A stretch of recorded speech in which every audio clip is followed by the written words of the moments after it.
Joynagar মজিলপুরে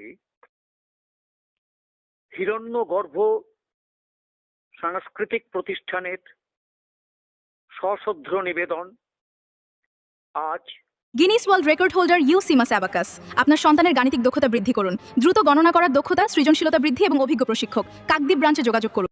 Admission open for Cambridge English and Spoken English Development course, classes 5 to 8. Get 20% off. Call now. ঐতিহ্যবাহী জয়নগর মজিলপুরের মঞ্চ শতবর্ষ অতিবাহিত বাসন্তী নাট্য মন্দিরে তথা রূপ অরূপ মঞ্চে অনুষ্ঠিত হচ্ছে। আপনারা দেখবেন অনুষ্ঠানের বিভিন্ন পর্ব। সবচেয়ে বড় কথা, কবির কথায় যেটা বলে 18 বছর বয়স ভয়ঙ্কর। এই 18 বছরের ছেলেগুলো তারা যে কিভাবে কাজ করছে, এবং শুধু তাই নয়, বর্তমান ডিজিটাল যুগে যে নতুন প্রজন্মের যে ভাবভঙ্গি বা প্রকাশভঙ্গির যে প্রকাশ, সেটা তো প্রযুক্তি নির্ভর। সুতরাং আজকের নতুন প্রজন্ম বড় হচ্ছে ডিজিটাল যুগে। তাদের যে সম্পূর্ণ রুচি জ্ঞান পাল্টাচ্ছে, এটা বলার কোনো অপেক্ষা রাখে না। কিন্তু এই হিরণ্যগর্ভ যে সাংস্কৃতিক গোষ্ঠী, যেটা গত বছরে প্রথম তাদের যে প্রযোজনা এই মঞ্চেই উপস্থাপন করেছিল, এবছরে দ্বিতীয়, এবং এর নাম দিয়েছে উন্মেষ। এই উন্মেষ অনুষ্ঠানের মধ্যে যেটা লক্ষ্য করা যাবে যে জয়নগর মজিলপুরের যে ঐতিহ্য, সাংস্কৃতিক ঐতিহ্য, সাহিত্যিক ঐতিহ্য, সমস্ত ঐতিহ্যকে ধরে রেখে পুরাতনকে সম্মান দিয়ে তারা যে আধুনিকতার ছাপ রাখছে, এটা বলার অপেক্ষা রাখে না। এবং শুধু তাই নয়, এই বিশাল কর্মকাণ্ডের যে নবীন শিল্পীদের যে উদ্যোগ, এবং তার মধ্যে বিশেষ করে অরিজিৎ চক্রবর্তীর যে সম্পূর্ণভাবে যে মানে সম্মান জ্ঞাপকভাবে তিনি যেভাবে উপস্থাপন করছেন, এবং এই অনুষ্ঠানকে তারা একসঙ্গে মিলে, একসঙ্গে 18 বছরের এক ঝাঁক ছেলে মেয়ে মিলে তারা যে উপস্থাপনাটা করেছেন, এটা নিঃসন্দেহে একটা গর্বের ব্যাপার। এবং এই জয়নগর মজিলপুরের এককালের যে সাংস্কৃতিক এবং ক্রীড়া বা অন্যান্য গঠনমূলক ক্ষেত্রে যে জাতীয়তাবোধের একটা সূক্ষ্ম স্পন্দন, যেন মনে হচ্ছে এই নতুন প্রজন্মের মানসিকতার মধ্যে যেন জাগরিত হচ্ছে।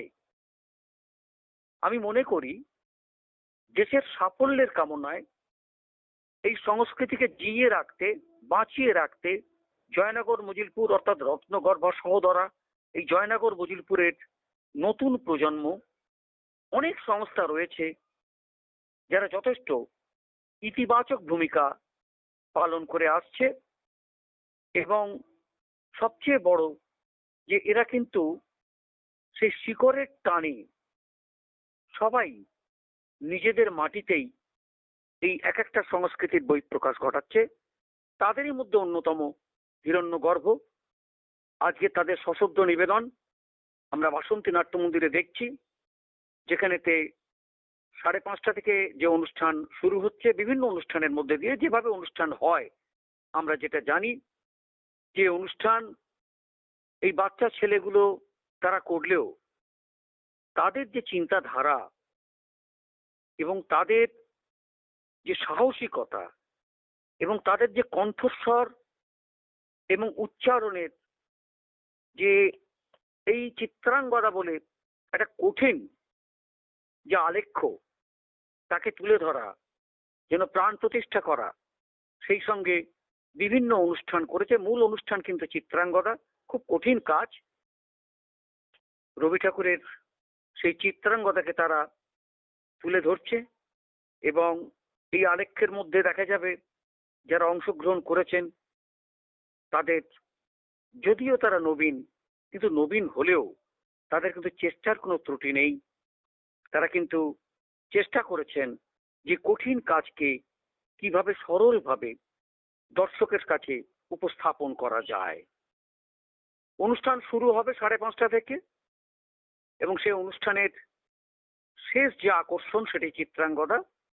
এর মধ্যে যেরকম উদ্বোধনী সঙ্গীত থাকে বা অতিথি বরণ থাকে, আবার একক পরিবেশনাও আছে এবং অতিথি শিল্পীদের যে তাদের যে অতিথি শিল্পীদের যে তাদের পরিবেশনা, সেই ব্যাপারগুলো রয়েছে। সুতরাং অনুষ্ঠান সূচি সংক্ষিপ্ত হলেও হিরণ্যগর্ভর সশব্দ নিবেদন দ্বিতীয় বর্ষে পদার্পণ করলেও আমরা বুঝতেই পারছি যে এই সংস্থাটি আস্তে আস্তে সৃষ্টির একটা সুন্দর একটা সোপানের দিকে এগিয়ে চলেছে। আমরা চাইব আগামী দিনে এই পুরাতনকে সম্মান দিয়ে যে নতুনের যে আগমন, সেই নতুন তাদের অধিকাংশ ক্ষেত্রেই মানসিকতা যে একেবারেই সংস্কৃতিমুখী, সেটি আমরা চাইব শিকড়ের সন্ধানে, অর্থাৎ জয়নগর মজিলপুরের ঐতিহ্যকে সম্মান জানিয়ে তারা আরো ভালো আগামী দিনে পরিবেশন করুক। আমরা দেখি, এখন আমরা দেখব বিভিন্ন অনুষ্ঠান, যেভাবে অনুষ্ঠানগুলো তারা সাজিয়েছে আমরা দেখে যাব একের পর এক। আশা করি আপনাদের ভালো লাগবে। দেখুন, আজকের এই পর্যন্ত। অনুষ্ঠানের শেষে চিত্রাঙ্গদা শুনতে বা দেখতে ভুলবেন না, অবশ্যই দেখবেন।